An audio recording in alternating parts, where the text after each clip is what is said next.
La question de l'accès aux médicaments anticancéreux se pose dans deux cadres. Une éventuelle limitation de l'accès pour la raison du prix ou bien une limitation radicale de l'accès du fait de la pénurie. Ce sont deux cadres qui sont liés un peu. Les marchands de médicaments, ceux qui les développent, ce sont des marchands comme les autres. L'idée selon laquelle les grandes sociétés qui sont cotées en bourse, qui sont extrêmement rentables, seraient des bienfaiteurs de l'humanité, ou d'ailleurs des malfaisants de l'humanité, est absurde. Ce sont des marchands qui cherchent à s'enrichir sur une action qui est particulière, qui est la vente de médicaments. Si je dis cela, c'est qu'il faut savoir raison garder. C'est-à-dire que pour que ces laboratoires s'enrichissent, il faut qu'on achète leurs médicaments. Et d'ailleurs, aujourd'hui, on peut l'observer, le prix de leurs médicaments est extrêmement variable, de 1 à 10, suivant les pays. Dans un pays qui ne peut pas les payer plus que 10, eh ben, ça coûte 10. Dans un pays qui peut payer 150, eh ben, on le fait à 150. Et donc, il y a là, en réalité, une forme d'adaptation réciproque. Et la question est surtout, comment faire en sorte qu'il n'y ait pas de discrimination dans les différents pays? Car l'intérêt de ces sociétés est évidemment de faire en sorte que leurs marchandises, quel que soit le prix, puissent être achetées le plus cher possible pour qu'elles soient achetées.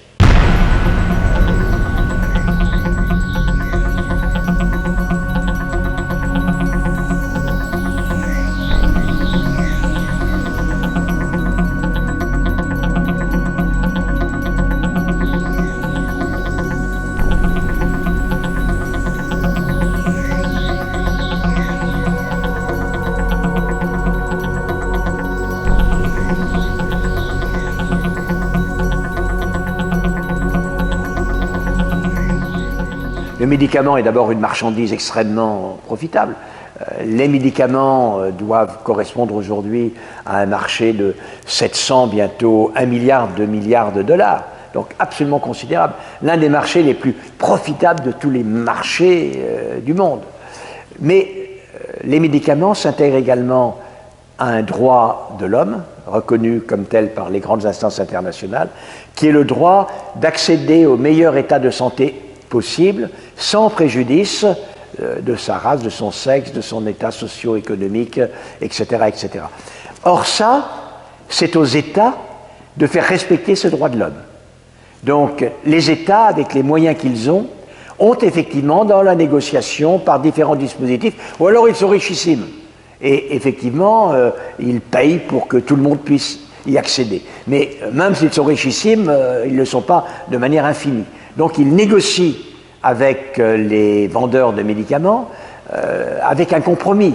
Jusqu'où l'État peut aller pour que le vendeur ne retire pas son médicament, et jusqu'où le vendeur est-il disposé à aller, jusqu'au moment où il considérera que pour lui, il est plus avantageux, tout compte fait, de ne plus vendre dans ce produit-là. Et vous voyez bien la limitation. Il y a 20 ans, la cancérologie était de l'avis même des médecins une discipline pratiquement compassionnelle.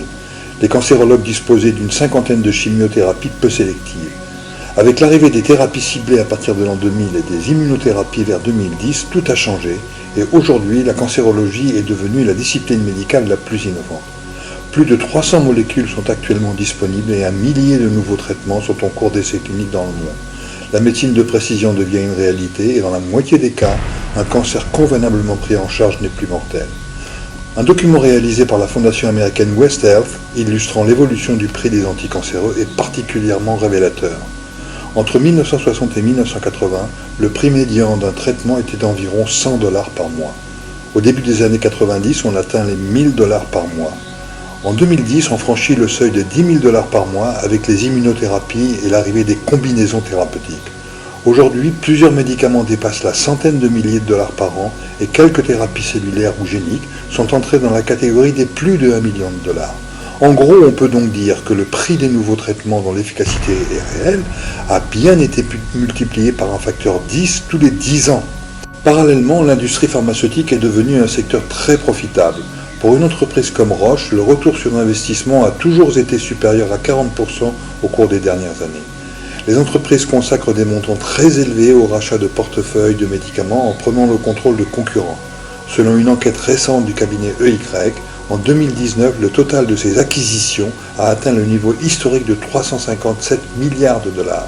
De nombreuses autorités médicales s'élèvent désormais contre cette situation qui limite l'accès aux traitements innovants. Dernier épisode marquant de cette guerre des prix qui ne fait sans doute que commencer, la Californie envisage désormais de faire fabriquer ses propres médicaments génériques. Pour ce qui est maintenant de la nouvelle ligne des immunothérapies, il y a un problème qui est très particulier. Aujourd'hui, en effet, on en arrive parfois à un coût de traitement individuel qui n'est pas loin de 1 million d'euros par malade traité. Par ailleurs, une étude a montré qu'il y avait environ 500 personnes qui étaient justifiables en France du traitement par ces immunothérapies. 500 multiplié par 1 million, 500 millions. Mais imaginons qu'il n'y en ait plus 500, mais simplement 10 000.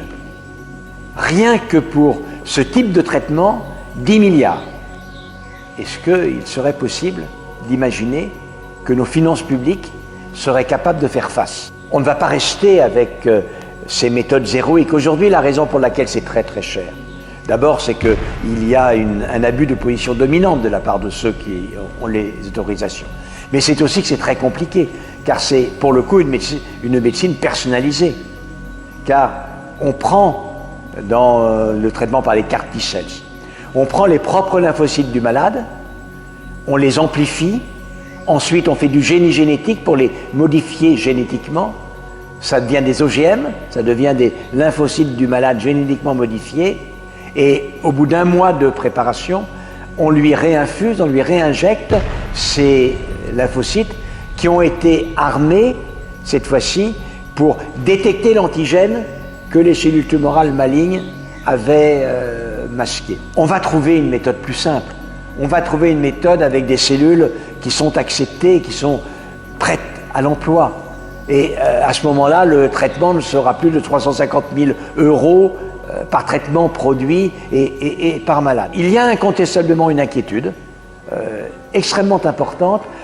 Il n'y a pas la certitude du pire néanmoins.